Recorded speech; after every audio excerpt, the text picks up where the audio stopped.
Hey, so I'm Isabel Carlisle. I'm sitting in South Devon at the Bioregional Learning Centre in South Devon. Welcome to the seventh and last of our bioregional conversations. We may be back. They seem to have been very successful. People have really enjoyed them. So my job is to be your MC for this evening. I've welcomed you. I'm going to say this evening is a conversation from Costa Rica with Eduard Muller, who's going to be managing that and introducing his two guests, but also talking about the work of Costa Rica Regenerativa. This session is being recorded, as I said. Unfortunately, it's not being live streamed because the functionality of that is proving very difficult, but we'll get that figured out for next time around. They are going to, all the recordings of the conversations are put onto the Bioregional Learning Centre's website, and I'll put a link to that in the chat in a minute. I also wanted to make the point that the conversations were always imagined as almost like a kind of discussion forum to delve into how different places are tackling bioregioning, or what is the practice of bioregioning in that place, how they're working, which doorway they've come into the bioregion through.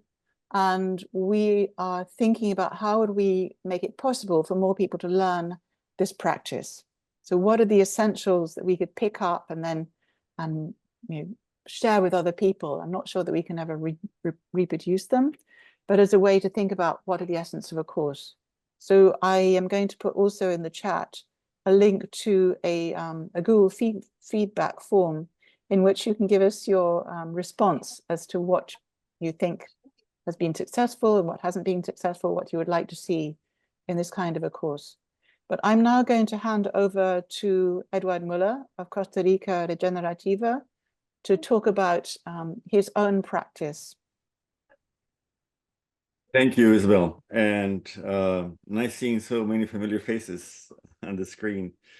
Yeah, I'm gonna jump right in because we don't have too much time. I just want to give an overview of what we've been doing and why we've been doing it, and then I have invited Edgar Mora to give us an overview of urban bioregions and how he has, as a mayor for many years, transformed the urban space using biomimicry principles.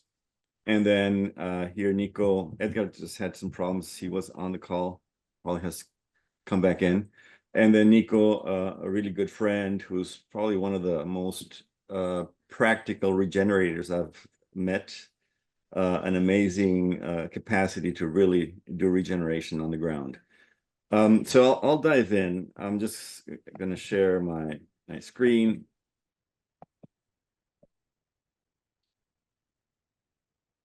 And start here. So what we're trying to do is build a better future, and a future that is based on abundance and not scarcity, and do this through regeneration. And one of the guiding instruments that we've used is the planetary boundaries to understand what are the big challenges we really have. The world is focused on CO2.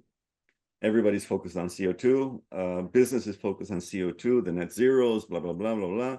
But it's really not even as relevant as biodiversity loss that's in first place, or fertilizer use, or chemicals and plastics. And many of these things are easy to revert. So using this background and really understanding the role of biodiversity and where it is at, Latin America, Caribbean is known as one of the most biodiverse places or regions in the world, continent, and we've lost 94% of the abundance. So when people look at me with squared eyes, oh, it's not about the panda bear, it's not about the polar bear. No, it's about the amount of life that we're losing. And one of the things I ask in the audience is, who scraped a windshield for the last time when you came back home to take all the insects that were stuck on it? So that's abundance, and that's what we're losing at a huge rate. So how do we know where to start when we want to start on a regenerative pathway? How do we start? one of the instruments we used in Costa Rica is the donut economics. So our donut shows clearly where our biophysical boundary has been exceeded. So we have fertilizers, CO2 emissions, material footprint, which is something I don't really go into. It's too complex. And actually, we do ecological footprint, land use change, CO2, and fertilizers. We can actually do a lot of good moving to the ideal donut. And in the social space, as many of the countries, especially Latin American countries, our inequality has been increasing. As we have focused on GDP, thanks to World Bank, IMF, and all the important universities, GDP never actually had any effect on development. It's just a flow. So as GDP grows, our society has gone from a largely middle-class society to a big difference between the few rich and a lot of people becoming poor. And just, I don't like to spend too much time on definitions. I think we've wasted too much time defining things. But in general terms, what I consider regenerative development is thinking holistically, moving away from reductionism, looking at benefits for all life forms and measuring it differently. So why don't we measure development in terms of hope, in terms of education, in terms of transparency, equality, peace, and definitely moving beyond minimizing impact. So actually creating conditions for life. This is a conceptual framework. I won't spend much time in it, but that connection between a functioning Mother Earth at the base of the toroid and the spiritual connection at the top is the main axe. That is what actually moves us. And the top, the spiritual dimension, has always produced allergies to other academics when I've spoken with university presidents or other academics. They kind of like get itchy when you talk about spirituality. It's not factual science. But that is, for me, to be able to transition to a better future, we really need to focus on this integration, permanent integration of Mother Nature and our connection with something that's greater than us. And then, of course, we need to work on the economic side, social side, culture, and politics. I'll just go quickly through a few of these concepts. So the main challenge I have found, and I actually work with 5 challenges, but I'll stick only to this one because of time, is it humans and nature, or is it humans are nature? And this sounds like something very simple, but it's 100% difference. And until people understand that we are nature, we won't be able to really move forward. We don't look at nature as what it really means to us. And one of the most beautiful things when you do regenerative work is understanding the wisdom that Mother Nature is bringing to the table and being able to work with it with functional biomimicry. I see Melina here on the floor, and she's been really bringing light to how we bring in nature. And we made a big mistake in environmental education. We told people we have to take care of nature. Nature takes care of itself. If we would have taught people, look, if nature's not functioning, we don't exist. That's a totally different power balance. And I think nature has sent us so many warnings we didn't pay attention. She sent us the last one, a little one, that put us on our knees for a couple of years. But at the same time, it just showed us how resilient it was. In the 4 months vacation we gave nature, it just sprouted life all over the planet, every single corner of the planet. The air got clean, the oceans got clean, fish stocks came back. And yeah, according to the yen, we needed to build back better instead of bouncing beyond. Instead of moving to a new paradigm, we just went back to the old one. So this is the main point. We are nature. We are one with nature. In terms of societies, we need to change passive societies to active societies. The decision-making process should be local, should be with cooperation, should be looking at the well-being of all, and not just policies made out of a glass building in the 4th floor where a politician and his friends decide something for society in general. Culture is, for me, one of the most important issues It's more than just arts, music, and theater and opera. It's what gives us identity. It was the glue that holds together a community is culture, and it's being eroded quicker than biodiversity. The feminine principle is fundamental. So how do we bring this caring society back? The link to agrobiodiversity and the link to our whole cultural heritage is always related to food. And food is related to the way we produce the plants and animals, and that goes back to the way we're taking care of our planet. We definitely need new politics, our political system. And I think I see a few grins here on the on the Zoom. I don't think we have any sort of democracy that's functioning anywhere in the world. It's just going down, and it's just, I think, a model that turned obsolete. So we need to bring in new ideas. We need to bring in youth, and I hope we can bring in young women and get us gray-haired and yellow-haired guys out of the picture. So we need really to move to a true democracy where decisions are made, and that has to be more a local type of democracy. And of course, regenerative economics, John with his 8 principles. For me, we're not going to go to a new economy. We're going to go to new economies, and they will be different according to the bioregions. And that is what we have to focus on: an inclusive economy that brings all people in, that doesn't leave people out of the system. And we should be measuring it with well-being for all life forms. So that is what I consider regenerative economics. I've been on the Global Council of the Wellbeing Economy Alliance for many, many years now. And we actually launched the hub a few months ago for Costa Rica. It's moving slowly. It's a paradigm shift, but I think we're still working too much at the top level, and we need to go down to the root system and start working from there, from bottom up. So my thinking is, yeah, we need to reinvent ourselves. And I was very active I thought we needed a revolution. I crossed the R out a long time ago.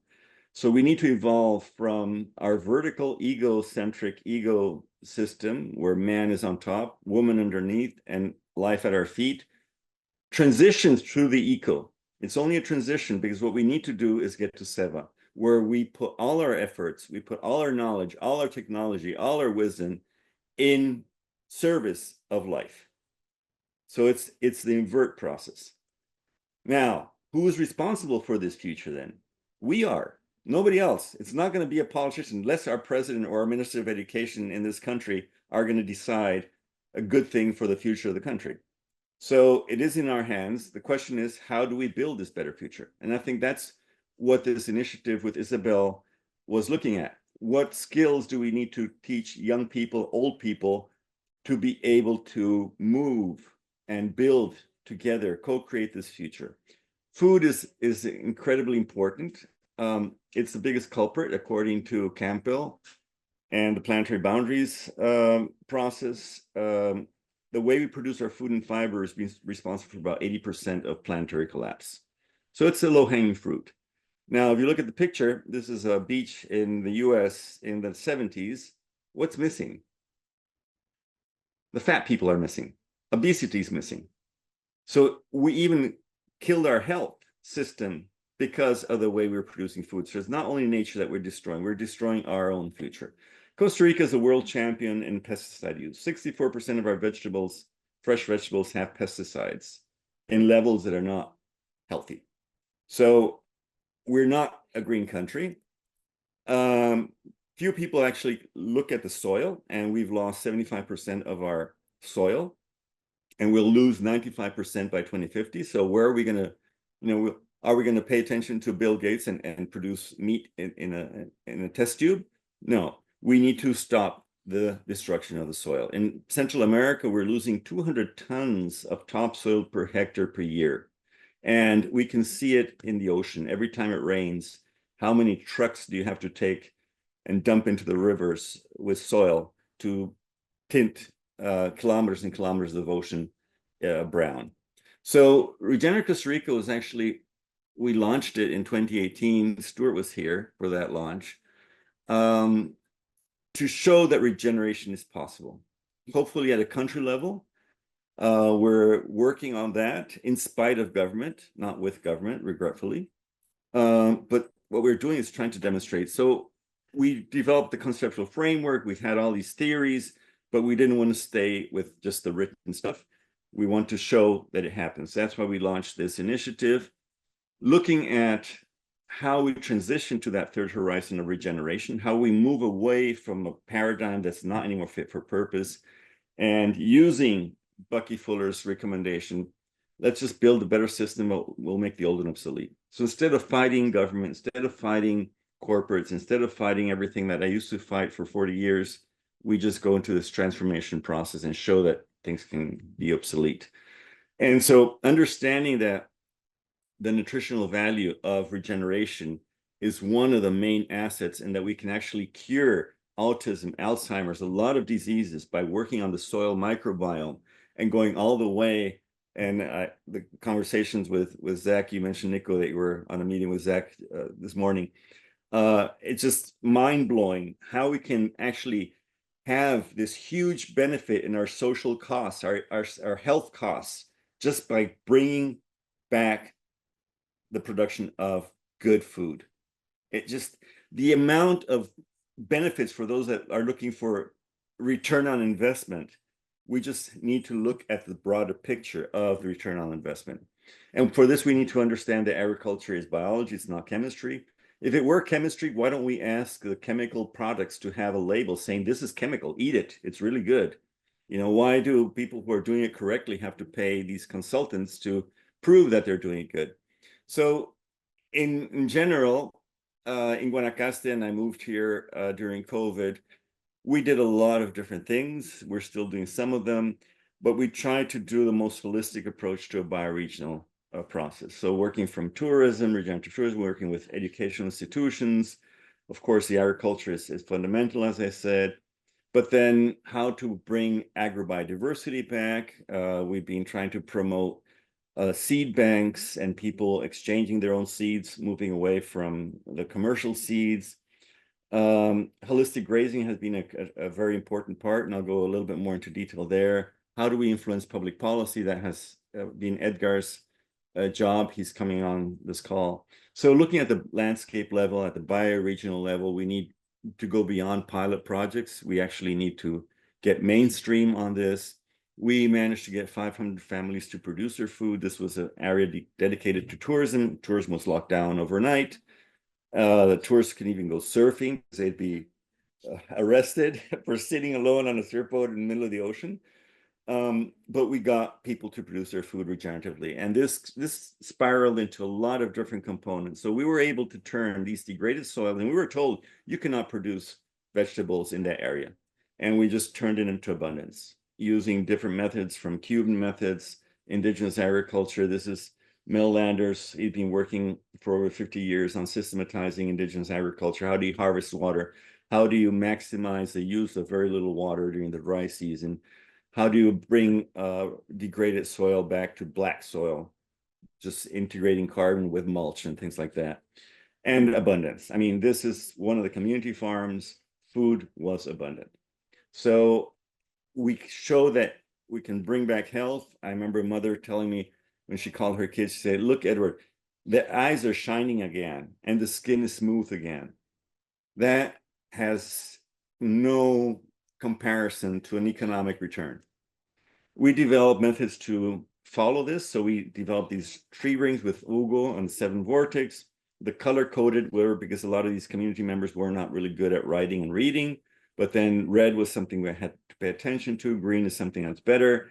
And we had the different months. So we could follow a lot of different indicators at the farm level and very quickly identify if there was something going wrong with one of the community farms. We started transitioning to food forests that are easier to manage and more resilient to drought and floods. So we're using here Mel's experience. We worked with schools, we worked with communities, with technical schools. I mean, it was amazing to see these 15-year-old girls flying these $80,000 drones and designing the farms for us. That again, you're giving opportunity to local rural kids so that they don't have to go into the city and live a life of misery. train them how to do their own repellents with chiles and onions and garlic. And it has been an amazing process. We actually brought cooks in because a lot of the things they didn't want to eat, the bitter stuff they were not used to eating, but they're the healthy stuff. So we had to show them how to cook it. And they also worked on recovering traditions that were used before, because this is important for regenerative tourism. How do we bring back the tremendous agrobiodiversity we've had for hundreds of thousands of years that was destroyed by the Western culture of McDonald's? So understanding that we can actually revert climate change by managing soil, according to Ratanlal, and then going to the Road Institute, okay, we can fix 150% of our yearly emissions just by changing the way we produce food and fiber. So we're bringing carbon from the sky and putting it underneath our feet every year at 50% more than the global emissions. So this will give us time to invent better car batteries, but we need to get this at a large scale. So we launched the Savory Hub. It's now 3 years old. And what we're doing is, since we can actually double or triple the impact, the economic benefit for a farmer, we're not doing it. We're asking them to give 15 to 30% of each farm back to biological corridors. So this gives a chance to give 30% of our country back to nature, while we increase the farmer's business, while we capture carbon, while we harvest water. It's a 360 benefit process. How did we do it? We identified protected areas. They're not on this map, but then the big forest patches, more than 500 hectares that are remaining. These are in red, the paths for better connectivity between these patches. So we can actually design these with these bigger farms and start regenerating 30% of each for the farm for biological corridors. And after 10 or 15 years, and we started a project at 40-year project with Replanet with French funds. We initially have 30,000 hectares for this, but we want to do at least 200 to 300,000 hectares for the next few years, using the carbon market, which is something I don't really enjoy that much, but it's what's available. So how do we actually reestablish the connectivity? To regenerate these areas, we're using indigenous knowledge from the Lacandones with balsa trees that creates mulch that brings soil fertility back. So to accelerate, instead of going and planting trees in full sunshine, which doesn't work in the tropics, we actually do a natural regeneration process. One of the interesting things, and I'll be almost finished, is actually we turn these bad soils into havens for biodiversity. So we had 20 times the increase in insect populations. At the end, the good insects play their ecological role and control the pests. So we had 97% good insects, 20-fold populations of insects. People thought we were crazy growing insects in our food plots. We were measuring, or we're still measuring biodiversity at a larger scale. Bats are fundamental. 50% of our mammal species are bats, and they're tremendous indicators of biodiversity integrity and ecosystem integrity. Urban landscapes, I won't go into that. Biological corridors and so on. Edgar will talk about that. We helped launch the MRV Collective. We worked on sensors, so bringing technology in to measure 11 parameters in the soil. These sensors have been proven. We're now doing the system to actually be able to collect the data and how to bury them to soil. And one of the big things, and I'll finish with this, is how do we educate the future professionals now? Universities are not educating the people for what we need today. They're still educating for last century. So how do we do it with all this uncertainty, this exponential change in technology and AI? We have to ask questions, how do we actually allow people to get the capacity to co-create a future that we want? Which are the soft skills that I consider the critical skills that are needed? It's not logarithmics that's going to make us move. And it starts with each of us. So what do we need to learn? Where do we need to learn it? We really need to reinvent education. And we're starting also with children's education. So an initiative that's had been 25 years in Peru is bringing Mother Nature as a teacher into schools. This is also one of our projects, developing new programs to actually allow for training and educating people for the current challenges. The Regenerative Communities Network with Stuart was the main launcher in that 6 years ago. So how do we actually start co-creating across bioregions in the world? Isabel is part of the Regenerative Communities Network. So this is powerful. This brings us together, and we develop with UGO. We're still working on this, the educational hive. So it's networking all these experts to bring them in contact with students that want to learn, to bring them in contact with bioregions where they can actually go and do the regenerative projects. And this educational hive where we'll have a passport where students can register their achievements. This is one of our students in Ghana. He's turning his dry town into a food forest with all the kids in town. So the impact is immense. And we purchased this farm where we actually now building a regenerative center to train people on the ground from around the world. This is actually where I'm living right now. I see out the window this thing. So we need to move into a whole different process, holistic approaches. We need to go to principles. We need to go to things that are conducive to life. We need to re-educate, and we need to give hope and guidance to youth. And I just hope we will be able to make that transition on time. I think we still have an opportunity to do it, but we need a new relationship between humans and our nature. And my biggest question is if my son is prepared for this future. So I'm going to stop here. I'm sorry. I think I took more than I wanted, as usual. Is Edgar already back on? Yes, I am. Yes, I am. Okay. Okay. So Edgar, Edgar is one of the most brilliant people I've seen in urban spaces, but I don't want to burn his talk. He was also Minister of Education. He worked with me in Costa Rica Regenerativa for several years. And he's just now doing all this tremendous stuff around urban spaces. So Edgar, please, I give the floor to you. Okay, thank you. Thank you very much. And I'm happy to be here. Thanks, everybody. Maybe I will start by saying that I mean my community and I, we had a very interesting experience when I was a mayor of my city.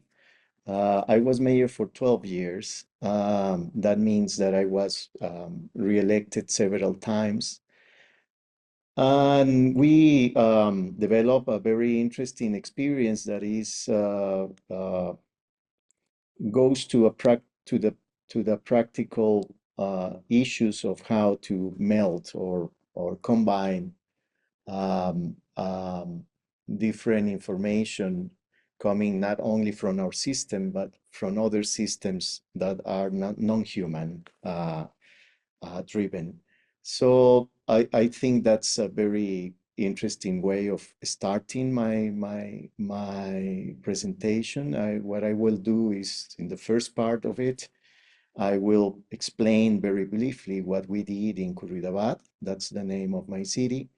And then I will move on showing you the structure of a methodological proposition that could bring this experience to other places. And also it's a proposition that will, or that embedded not only the configuration of a program, but also the considerations about the scale and rhythm that I believe are very important in order to go further with what we need to do and be free of the difficulties that are that we get into it when we only think about projects.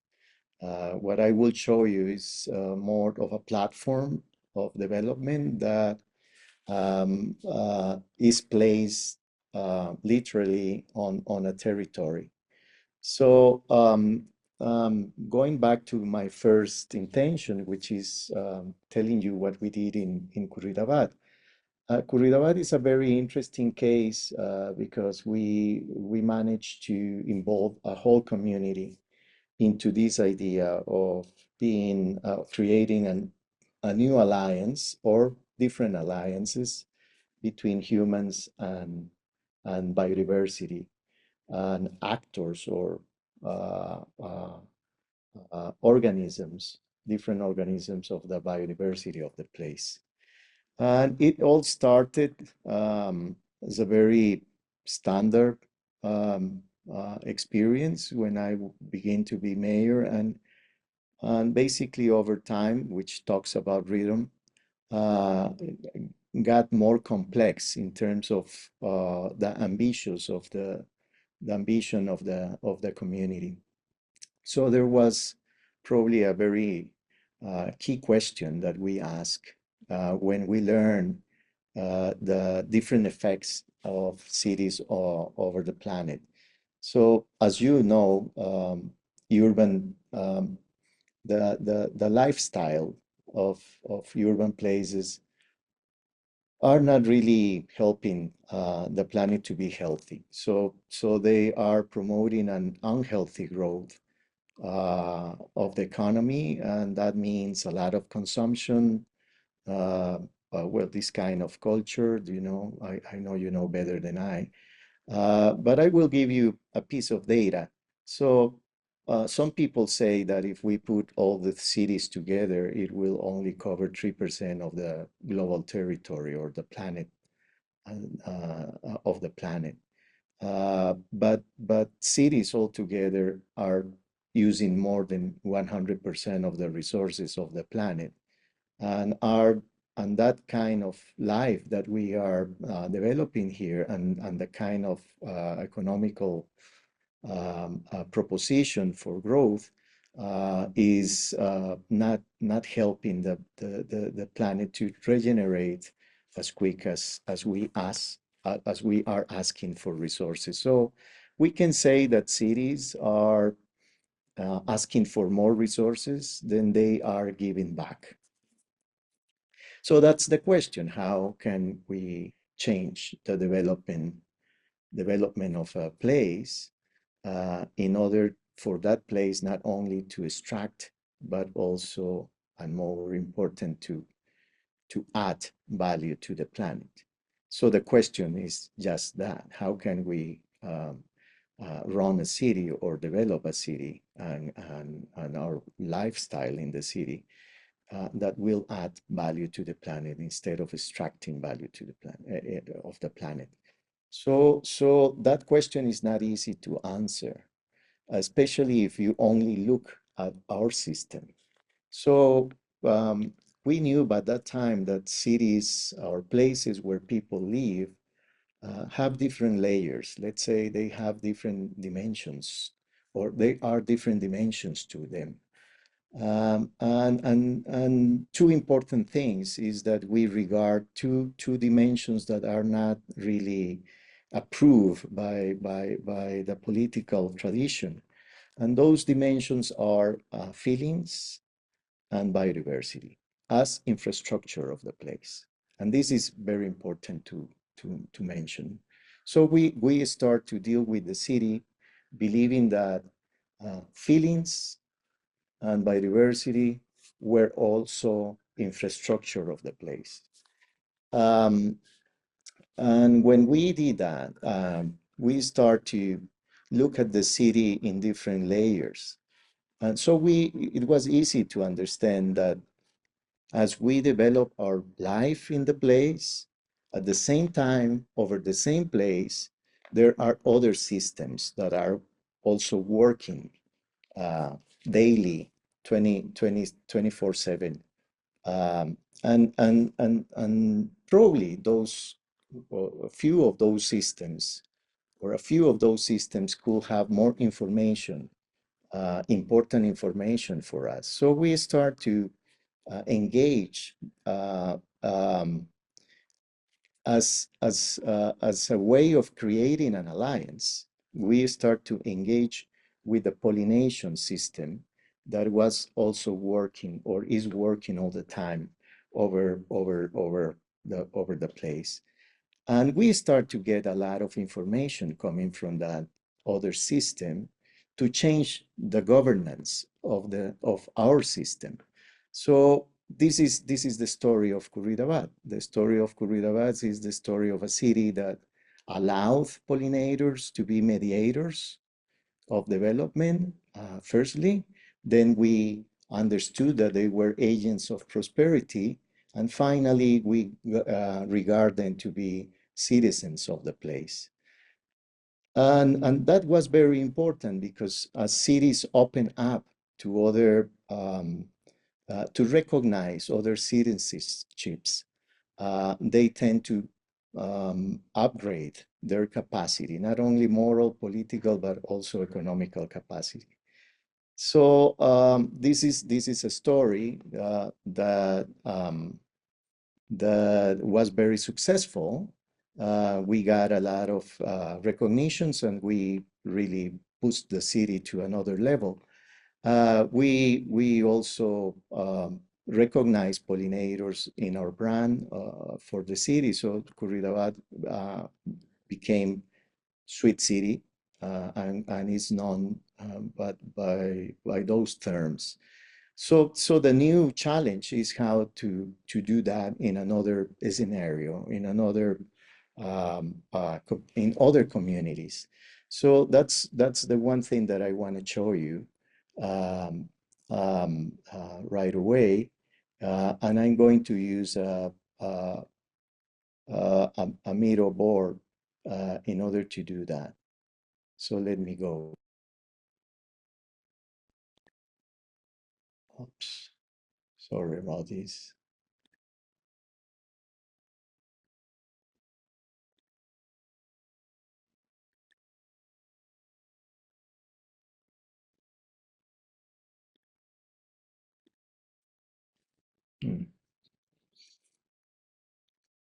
Okay.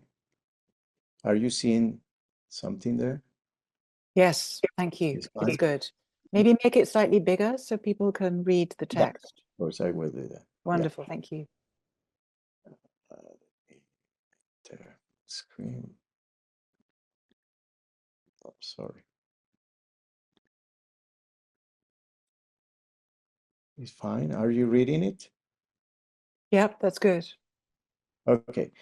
So we went to another, we work in another community in Guanacaste, and we found there, it's a coastal community, we found there that the problem is that development has generate financial flows and economic wealth, but also inequity, overcrowding, vis-a-vis infrastructure, environmental degradation, loss of habitat, and biological connectivity. So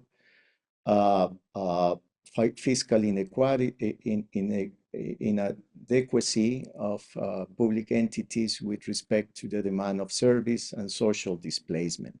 So this is a very standard, these are a list of very standard effects of this kind of development. So we found out that these places have a standard governance. That means that there is a low value governance in which elected leaders serve primarily as distributors of the few resources allocated to them. And this is very typical of this kind of communities. And that is because this governance is a short-term, non-strategic scheme in which external actors define the development or the agenda. The development is conceived as limited to economic considerations, and very important, local culture is interpreted as an obstacle to development. And that speaks to the displacement in the place. But in this case of this community, there are some embryonic examples of an association model, which is very interesting. And these two examples that I'm not going to go into them produce a new problem, which is that these pilots or these experiences cannot later on being scaled as is needed to do. What I mean is that they are very successful as a little thing, as a project, but then those projects cannot reach any kind of scale or rhythm to them. So they tend to be end by itself. which is very common of the culture of the project. And I want to open a bracket here saying, I believe that one of the problems we have in order to pursue regeneration is that we are still designing projects and not designing platforms in which to plug in different projects. So we are competing all the time around projects. And I think that's a very important consideration to have. So in these terms, the governance looks like this. Maybe one or two partners, private and a public one, a lot of people involved, but in the core, there are very few people. This doesn't move anything further than those projects. So I want to show you this David Foster Wallace quote, which is well, you can read it. And this is to speak to the fact that we may be not seeing the environment that we are getting into. And what I mean by that is that all villages are public-private partnerships by themselves. All the time, they have been like that, whether or not they have adequate governance to this fact. This is a very important thing. When one of the things we got in Curridabat, a piece of information we got from the pollinators is that when we saw the city from the eyes of the bee, we saw that there was not public or private property, not public or private places, that we have to work if we want to create a city that will be beneficial for pollinators. We need to see the whole thing as a unique piece, and probably not as a concrete piece, but as an archipelago of different places where nectar and pollen are. So we start to see things in different way if we approach another kind of methodologies, or with another kind of methodologies. In this case, what we are saying about this other community in Guanacaste is that public-private governance and project integration platform that can combine financial and political resources to positively affect critical environmental factors, enabling the deployment of concrete actions to pursue restoration and regeneration is the right approach. So we came out, and I'm talking now about strategy, not about assessment. We came out with this value proposition for the place. So the place wants to, let's say, recover or build serenity. And that means that it has to be find inputs from a healthy territorial growth and alliance-based organizational system. And if we manage to position programs and projects to create this abundance of input here, we may come out of that process with scale and regeneration. And that is something that you can see in a more literary way when we move to create a manifesto for the place, and some lines for the narrative. And that translate to these four mainstreams that are, as you can see, the four verbs: consolidating, enabling, repositioning, and strengthening. Different things that will allow the place to have a strong feeling of alliance. So the main questions we were asking were, how can we navigate this growth wave, transition into a strategic governance that move the needle? How can local alliance strengthen its capabilities to become the champions of a unified strategy? And how can Nosara, which is this place, be be positioned as a value-based differentiating factor for healthy growth? And that means, and this is probably my main take here, that means that we have to change the strategy, the governance strategy, sorry, to a high value governance strategy in which leaders serve as community builders and mobilizing agents. And that means 4 different things from the standard governance strategy. In this case, community asserts decision-making power. The community supports their decision in a system of capabilities more than in a stock or inventory of organizations. We are talking more about system of capabilities. And decision-making is guided by strategy, not by short-term projects. And the institutions and residents accept the culture of the community as a important input to development. And this, I believe, is the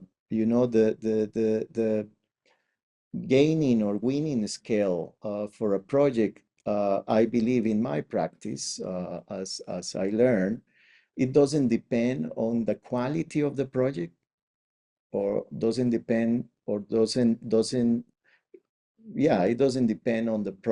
quality of the project, in the pertinence of the project, nothing around the project, but around governance for the project. That is the main component of scaling. And as I'm being very critical of this, we are still not talking enough about this. We are still designing projects, and not only designing projects, but designing only the configuration of the projects. And that means that we are we are leaving behind ourselves if we see what we have in front as a challenge. So the other component to the strategy is this informed conversation in which data and narratives um, uh, uh, uh, can be brought to this kind of market of solutions. So we are not designing projects here anymore. What we are designing is the data and the narrative.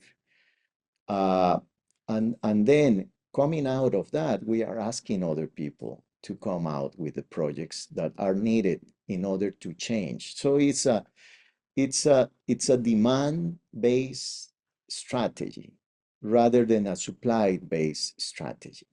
We are not supplying projects, we are demanding projects as a platform.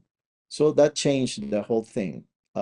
When you see it as a capability system, you need to crowd the core of this initiative. That means that we have to create these alliances that will look like district development agencies, probably. And that means that not only local government and some private partner is in the core of the thing, but others, community, friends of the place, multi-stakeholder trust, and others are part of the core of this proposal. So this is the I'm ending here with a strategical speech. What I mean is, if we go back, so strategy is about understanding demand, changing the governance, creating a new conversation, and strengthening a capability system. And then you are ready with this utopia and this conversation and this governance system And those capabilities, now you are ready to do some things. And in order to figure out better, or better figure out what the demands are, we are going back to our experience in Curridabat, in which we work with archetypes. So in the case of Curridabat, we work with different archetypes. Pollinators were one of those, but also the earthworm, the water drop, the children of 13-year-old, all wheelchair users. These archetypes help you to design the narrative of the place in terms of what we are aiming to have and what we are having right now in the place, so we can see the gaps between one thing and the other, do some backcasting, and figure out in those gaps where and which are the bridges that you need to bring to the place in order to change as time goes on. So in the case of Nosara, they decided to work with these archetypes. 13-year-old girl. This is very important. In a coastal community, you change the life of 30-year-old girls, you may finish with it. I mean, you may be done because you will have changed everything in order for them to have freedom of movement, for instance, and security. But also they found, they decided that Monocongo, the turtle, the informal entrepreneur, the local male of 40 years old or older, the local leader, the woman family head entrepreneur, the agricultural worker were the archetypes that they want to work with. And this speaks about the idea of working from ridge to reef in a coastal community. That means the whole territory will be affected by this platform and the different projects that the platform will invite to the place.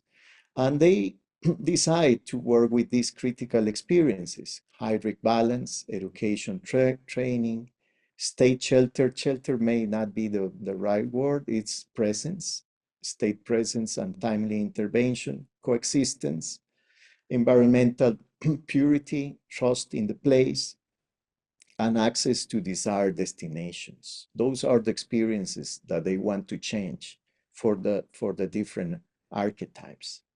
Edgar, So, if you could start to wind up, that would be great. I'm just looking at the time. It's my yeah, sorry. unfortunate So rule this to is look my at time. last slide, and I believe it's a Wonderful. very important one. Thank you. This is the way to show the difference between the supply side based strategy or platform and the demand based platform. And I think they are not mutually exclusion. In the supply side base, you have planning, execution, and you are looking for predetermined satisfactory results or unsatisfactory results. Then you have verification. But in our case, we know that the richness of all these processes are the unexpected results.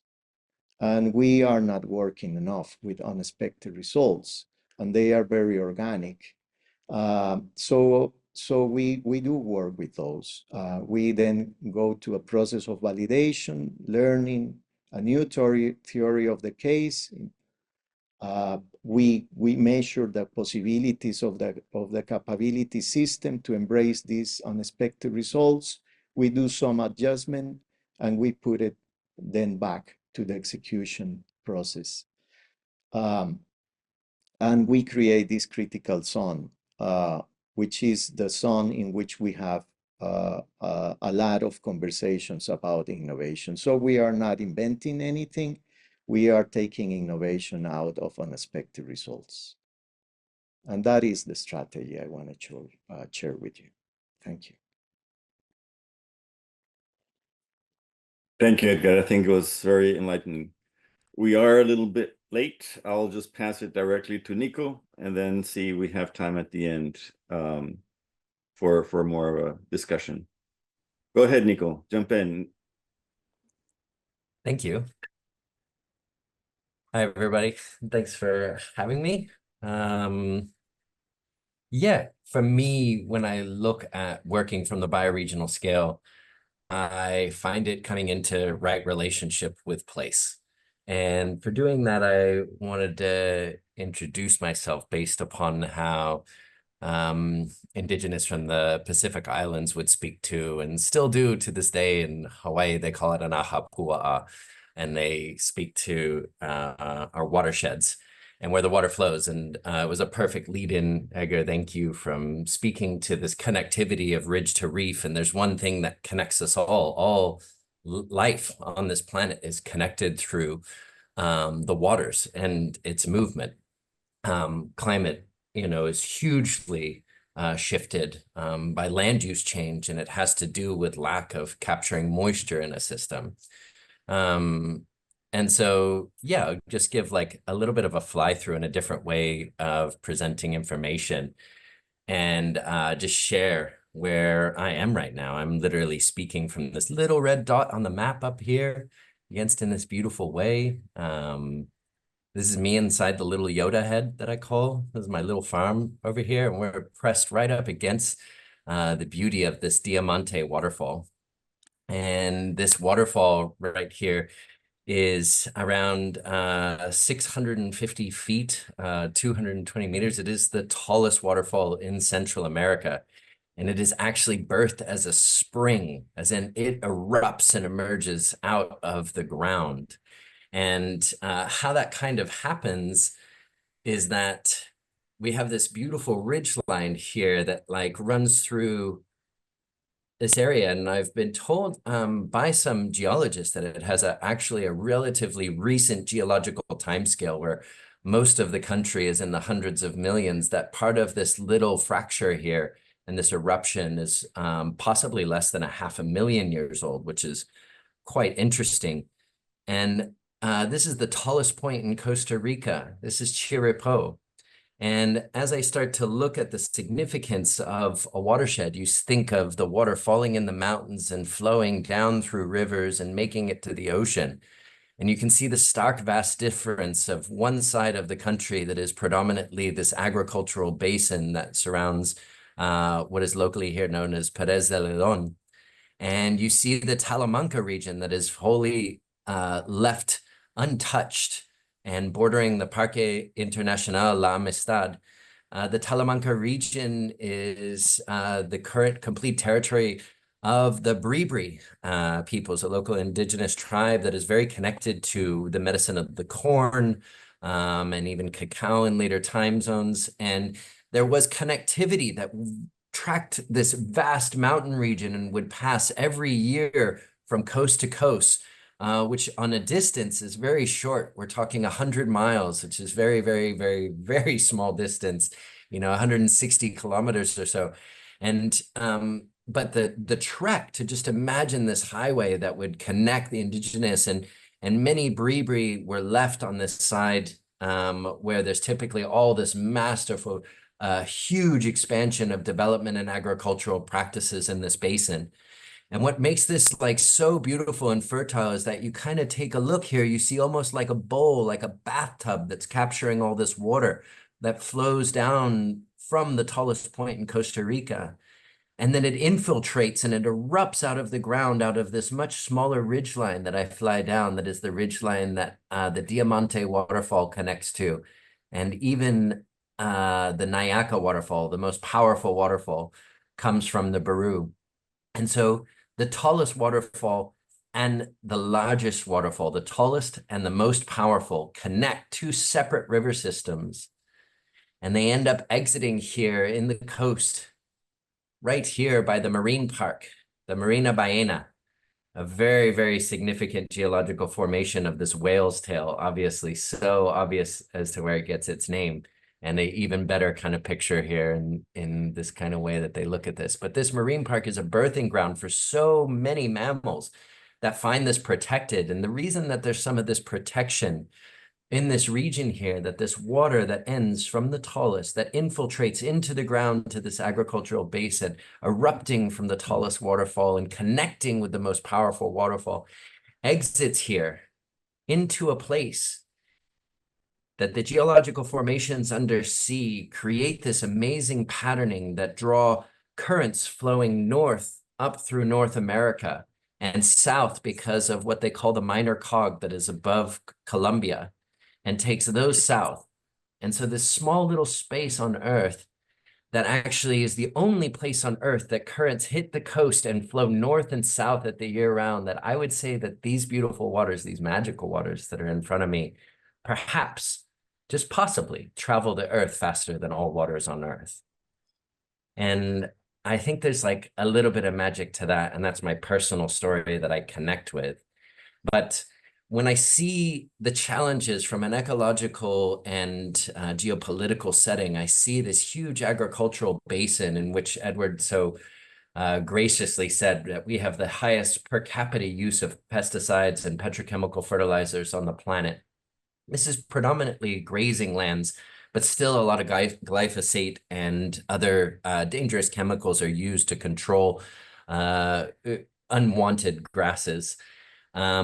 And that those chemicals end up into this amazing flow of this beautiful river that takes in from this basin, that all this sheet flow connects here and ends up wrapping around, as you can follow my cursor, taking it through this mountainous region and flowing into here in the Sierpe and these beautiful national wetlands and this huge, massive grove, this beautiful grove of mangroves in this amazing setting of this wetlands, where so much nutrients and habitat and biodiversity that powers a huge part of the Osa. And the Osa here is so unbelievably small. The Corcovado National Park here is said to have 2.5% of the world's biodiversity that is directly impacted by these wetlands, that is directly impacted by these rivers, that is directly impacted by this agriculture that flows from the tallest point of Chirripó. And so when I get asked all the time, how do I define a bioregion? For me, it's a bit more of a tapestry, and I wanted to kind of connect us to that place here a little bit. And just to give an relevance of size, that I'll focus again on this beautiful space that is the Corcovado National Park here. And I'll draw just a quick little square over it so you can see how quickly it disappears. That as I pull back in the world and I see how tiny this dot is, that 2.5% of the world's biodiversity is just on this tiny little peninsula, you start to realize how significant the impact that such a small agricultural district, such as this beautiful basin that is San Isidro and Pérez Zeledón and Rincon, connects these territories. Now, unfortunately, the original peoples of this area are no longer connected here. The Ojetares and the Quebecar that were once inhabiting this valley have all been pushed out and are no longer in these regions. And the closest indigenous are, as I said, just across the mountain range, we have the Bribri territories that are here in the Talamanca. And to the south, we have the Taraba and the Baruco, which have very, very small villages. And in the Alta Laguna here in the Corcovado National Park, we have the Nobe, which were a nomadic community that would travel to and from what are currently the political territories of Panama. And because of those borders, they no longer connect. And I know that they still connect to the prayers through their textiles, but much of the languaging that they pattern into their sewing is lost because of these political borders, which are kept very much strong and alive here in Panama. But because of the lack of the connection, some of those prayers are being lost. And so when I think of a significance of a bioregion is just, essentially an ecoregion, this biome that is connected with people. And so as I start to paint a picture, I personally have a different definition than our good friends at One Earth that have a very large macro view of the Earth and see 185 bioregions currently defined. And I see many more than that, because what I look at is an entire watershed as we kind of drifted down and we saw the water flowing down from these mountains, infiltrating here, erupting as waterfalls all along this ridgeline and exiting into the ocean, into this beautiful marine park. That I take a watershed and I pick basically the next watershed over and I extend that line. And so as I see the land use change, either ecologically or through humans' impact, I see a different level of connectivity that includes the human element and the biodiversity element and the hydrological elements. Because as those land uses changes, we start to see an overlap and a pattern. And so when I pick like one bioregion, I look at this kind of spacing that connects that beautiful Sierpe due to that watershed that kind of comes in here.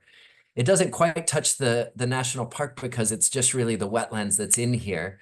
But as I paint the next bioregion over, I start to see the overlap that kind of speaks to including La Amistad and the national park. And you start to see where this tapestry of overlays perhaps defines something that's more dynamic, more in motion, more looking to the space of responsibility. And what is it that we can absolutely have impact on? And what do our choices have impact on a daily basis? And so I want to make sure that there's some time for dialogue. I could speak about my connection to place for a great period of time. But yeah, I just wanted us to have a different perspective, perhaps, of realizing that our impacts are so easily understandable when we can take a look at the watershed level. And it's how many indigenous territories around the globe still to this day speak as who they are is to where they're from, but specifically where the water that flows through them. And so just as an invitation for everybody to perhaps connect better to place, to better understand how that water flows, where it falls, and where it seeps and sinks into the ground. And yeah, I want to make sure there's beautiful space for dialogue. So I'm going to cut my space short. And yeah, thanks for the opportunity to share, Edward. Appreciate you. Thank you, Nico. Refreshing to see a different perspective. Yeah. What I want to do is maybe go for a very brief time around again. I don't know if Edgar wants to add something. Myself, I actually want other people to come in.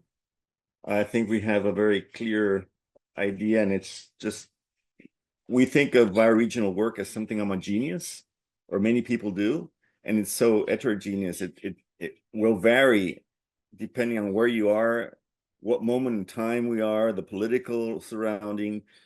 So I think it was, for me, it was a beautiful experience, the general picture of what we were doing at the big scale, and then landing at the urban space, and then seeing this different way of looking at a bioregion. So if Edgar or Nico wants to just add a general comment, if not, then we open the floor.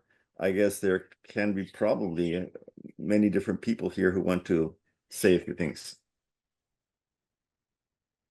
Just open your mic and speak. Yeah.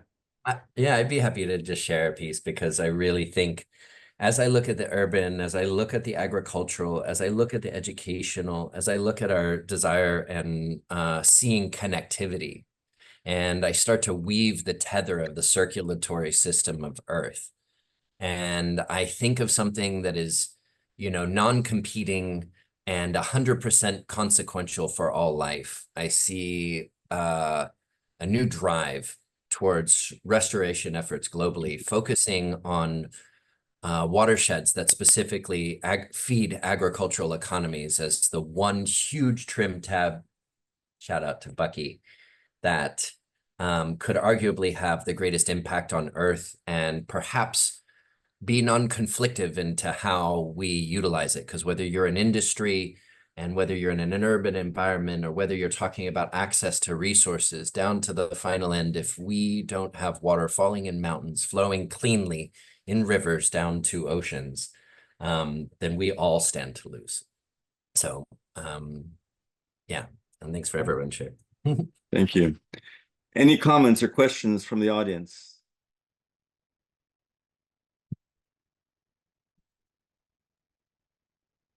I have a question.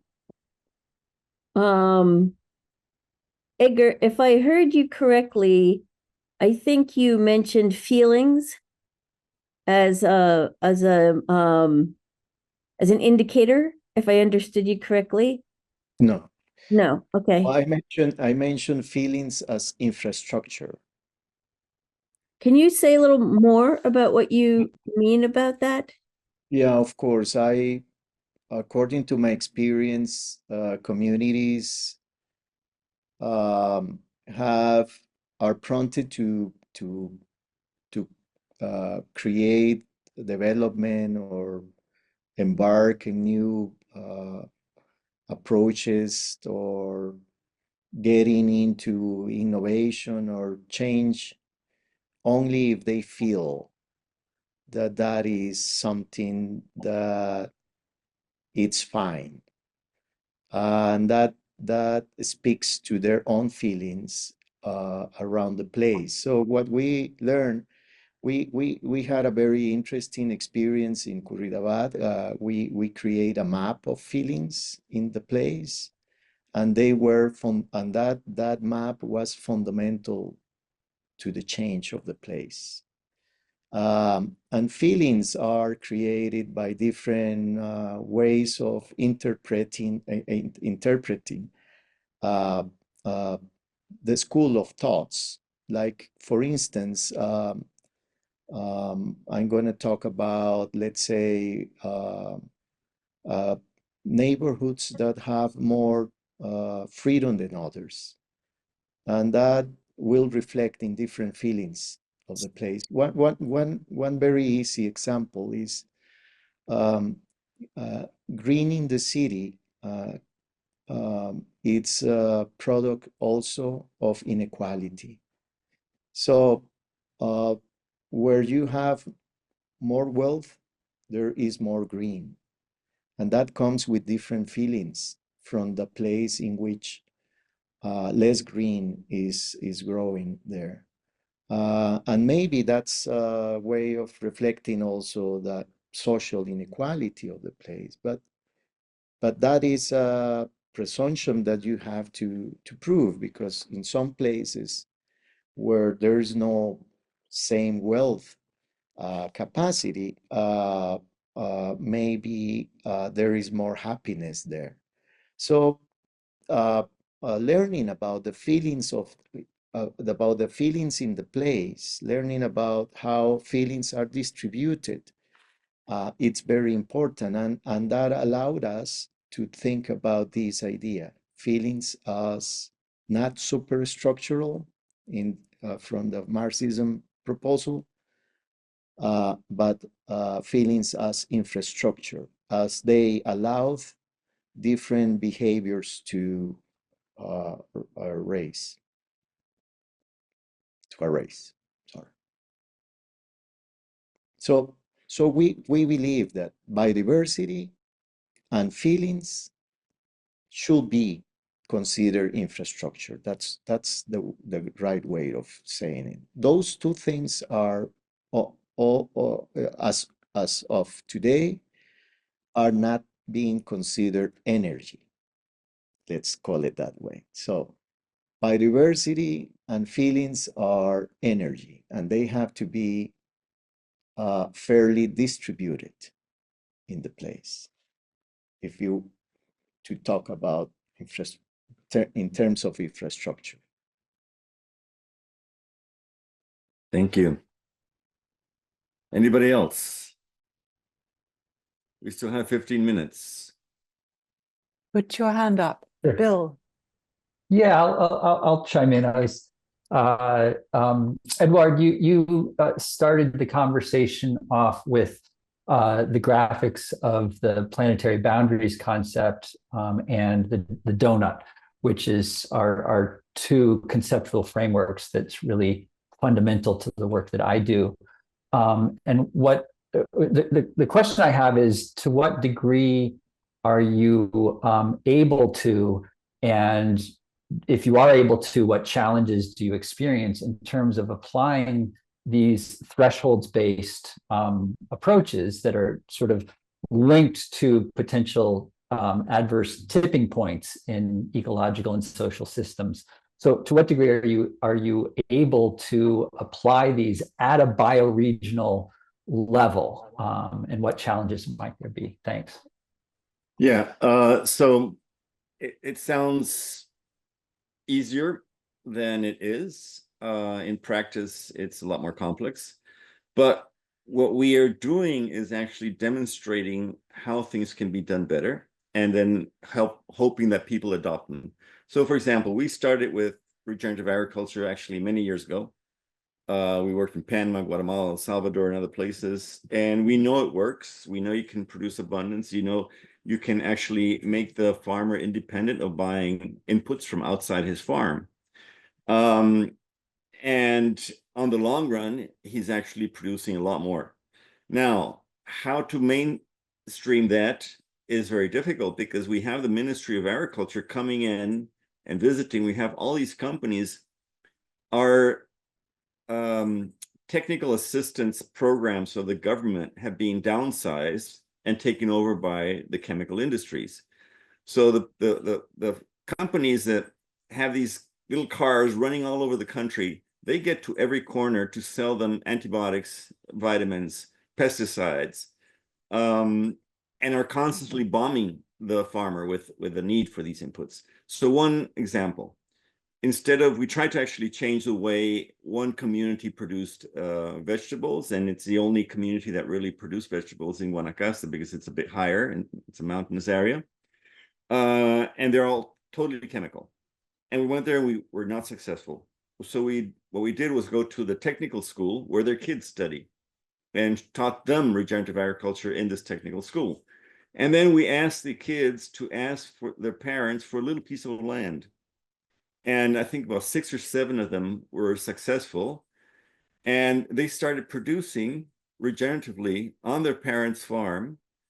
And after a few months, the parents said, hey, let's extend your area a little bit more. And we managed to change, not all of them, but we managed to change quite a few of them. And it just created the change. Why? Because they were seeing that their kids were actually producing a lot better, a lot healthier, and more abundant. And they didn't spend 40% of what they sold to buy new inputs.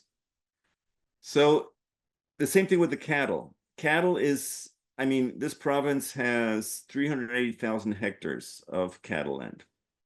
It's been under cattle for 400 years. So what we can actually do is make it a business for farmers so they have bigger income, and at the same time, bring carbon down, bring biodiversity back, harvest water, avoid soil erosion. We actually are building a soil. There's one farm that has been monitored by a research center from the Ministry of Agriculture. They're producing about half an inch of soil every year, and they've been monitored for over 15 years. So it's 15 years taller, that farm. It's growing upwards. There is no cap on the amount of carbon the soil can fix. It will grow forever upwards. And the Central Plains were a good example of that. We had 10, 15 feet of rich carbon soil that has now been destroyed by tilling and fertilizers. So in order to be able to expand this, we are just trying to tackle as many things as we can with the lowest hanging fruit, where you have the lowest investment. So what we're doing with the cattle is just simply we got money from the carbon market to pay for the fencing and pay for the water supply, because if we divide a farm in 15 or 20 or 30 small lots, each one has to have water, and that requires piping, that requires a pump, and the training, the capacity building. And then as the farmer starts making better income, other farmers just go and visit. And so we have that network. One of the farmers in the first year, he made $110,000 extra in the first year. And so he's a reference for us. I mean, we just tell other farmers who don't believe it, go and visit. And so this is the way you can scale it organically, because it's better business, and you don't have to go and try to convince the Ministry of Agriculture not to put plastic on the beds. They won't. And their key thing is, yeah, we recycle the plastic, but plastic doesn't play an ecological role, whereas the mulch does. So it's just by showing ecotourism, regenerative tourism is the same thing. By identifying, working with some communities, making local production be consumed locally by the restaurants. With the same thing with fisheries, we're working with artisanal fisheries through Connect Ocean, another organization. The catch is put up to an app. They know it's in season. They know it's correct size. And the chefs from the restaurants can actually buy it while they're still in the ocean. When it gets to the coast, they actually have fresh fish in the restaurant an hour after it's caught. So these things close down the Walmarts, the Price Marts, the Belkas, who take 80% of the cut. And that brings inclusiveness into the local people. So it's local development with all these different parts in it. Cool. Thank you. Great examples. We have a few minutes left, 7. I don't know if I see Stuart grinning all the time. Come on, Stuart. Bring us your feedback. Well, Nico, I'm hoping you could tell us a bit about the bioregional hub that you're creating. Oh, yeah. I appreciate you, Stuart. Thanks for the invitation. So yeah, I am working on a model for a highly technical, essentially a climate center that is focusing on data on the ground that is supporting the agricultural region around us in the proliferation of restoration work towards this watershed. With audacious goals that I believe that in less than 2 years, we can start to see rivers running clean to the ocean. And it gets to be pretty simple, but it's also in many ways unfounded. And we came across a project and an actual place that had a building already built. So talk about the greenest building ever built was the one that was already built. And just seeing the opportunity here that we can actually see a conscious development model. And I hear a lot about regenerative developments. And at the end of the day, so much is moved about new development, moving out local, especially agrarian communities priced out of what they can do.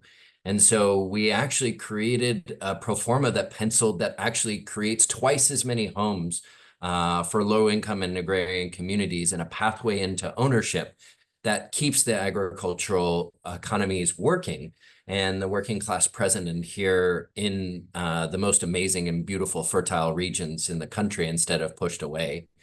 And we're also tying in a cultural embassy that is working towards giving voice to the collective gathering of indigenous wisdom and the preservation and storage of this knowledge.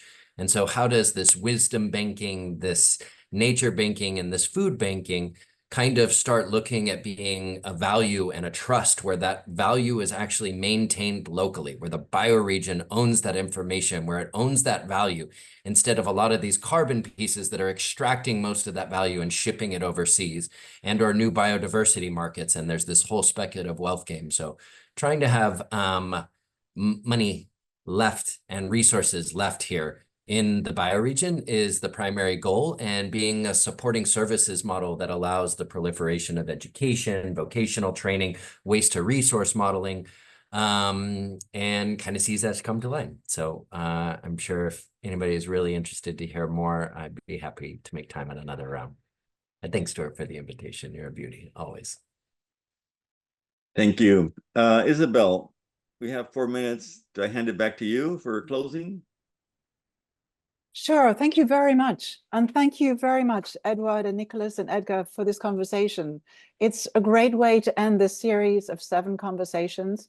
We've learned an enormous amount. It's so interesting to hear how everybody has this idea about what a bioregion could be and what bioregioning is, and the shared values that we all have, but the very different ways in which everyone is tackling this, perhaps kind of same goal, but different means to get there. So I just wanted to say, Freddie, thank you to everybody. All of the conversations are recorded. They all have transcripts to go with the recording. We're going to be analyzing the recordings and the transcripts to really find out kind of what is the essence here that people are really interested in. What are the issues that we want to know more about and unpack and perhaps get more expertise on, so we can start to think about how can we share all this wisdom and experience in a very kind of down to earth and practical way. We're not interested in theory, very interested in practice and sharing good practice. And particularly, as Edward is saying, making it possible for younger people to enter this space and to be supported, to see what we're doing here, which really is thinking about regenerating whole systems and landscapes as being a pathway to the future and hopefully to future careers as well. So I just want to say thank you. In the chat, you will all have seen I've been posting links to this Google feedback form, which we would love you if you can find the time to fill it in. So click on that, save it, because the more feedback we get from all of you, the more real whatever this next course is going to be will be. And I think it's quite likely that there will be more bioregional conversations. We've got people connecting with us, reaching out to us to say they'd like to be part of it. South Asia is keen to participate. So we have a burgeoning program, I think, here. So I just want to say thank you. Edward, how about you giving us some final words? Yeah, this is a dream come true. We've been going around trying to design educational spaces, and we actually couldn't find how to develop what's called initially, I think, Bioregioning 101. So the basic course to do bioregions. And then it went evolving. And then we said, well, yeah, we need to actually move to creating the space.